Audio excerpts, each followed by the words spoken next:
Hello, everyone. Welcome in Aries Review and Predictions.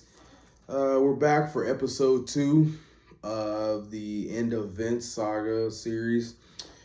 This is episode 2, so let's get right into it. So, where we left off, Vince ended up acquiring the talent of Hulk Hogan from the AWA. And Vince ended up having a very good relationship with Hulk Hogan those first 10 years he was in the WWF from 83 to 93. They had a very good relationship. As you probably both know, they're both Republicans, so they probably got along pretty well with politics. But Hogan was originally in the AWA under Vern Gagne, but Vince ended up signing him and bringing him to the WWF. He had been in the WWF once before in the late 70s, if I'm not mistaken, but he came back in late 82 and won the World Heavyweight title, WWE title from the Iron Sheik in January 1983. I'm sorry.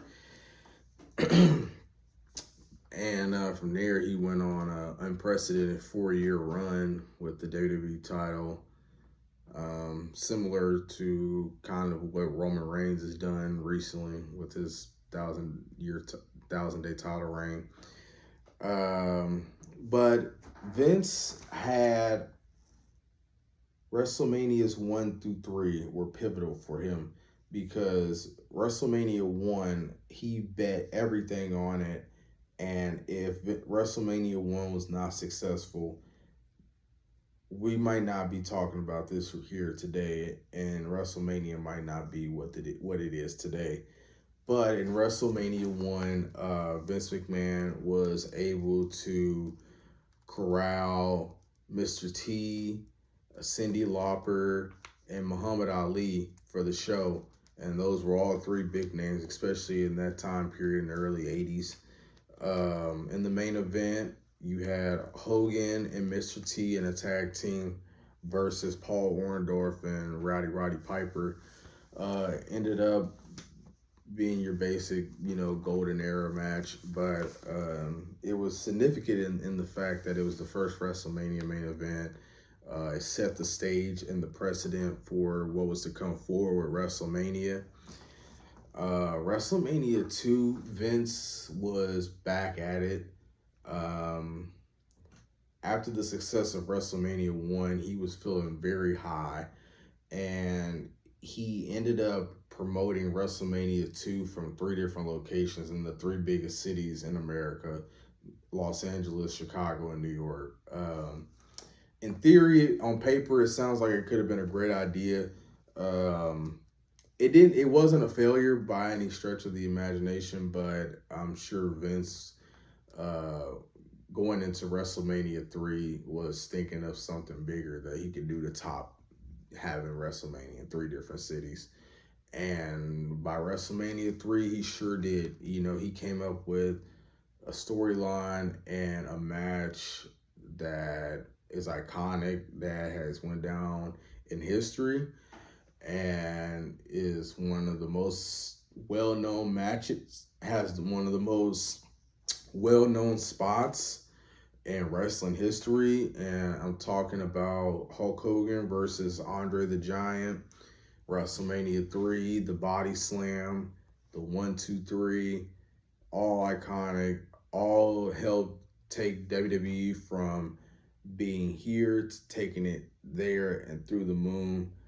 Um, Vince really saw something in Hulk Hogan in those early golden era days, and was smart enough to push him, and knew that the success of his company relied on the back of Hulk Hogan and the stars that he had brought in from the other territories. And there's another match on that WrestleMania 3 card: Macho Man Randy Savage versus Ricky Steamboat, that is renowned even to this day as one of the greatest technical matches of all time.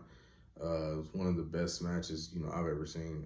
It's a great match. Randy Savage lost to Steamboat the Intercontinental title. But we all know that Macho Man would go on to bigger and better things, especially by next year at WrestleMania 4. He'd be the WWE champion in the main event. Um, and Vince during the Golden Era, he was pretty low key. We would see him as a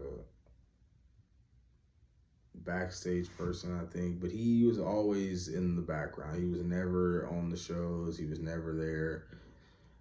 He was behind the scenes. He was working behind the camera to make sure everything was going well in the Golden Era. And by 1993, the once crowd that loved Hulk Hogan, they started to fade away.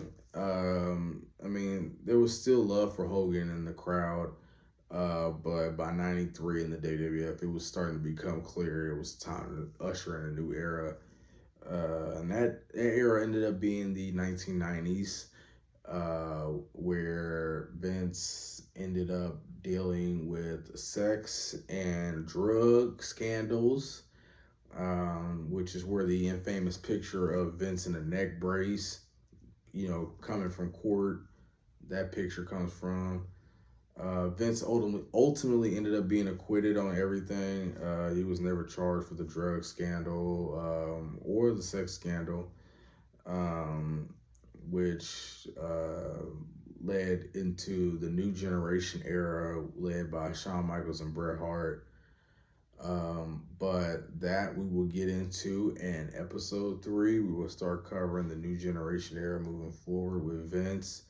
But pretty much during the Golden Era, Vince was really low key, just trying to build WWE into the worldwide show entertainment that we know today. And that's pretty much it for episode 2. So if you have any comments or anything you want to say, remember to like, share, and subscribe. Bring those comments down and turn on that notification bell so you know every time I'm uploading a video. All right, everybody, have a great day.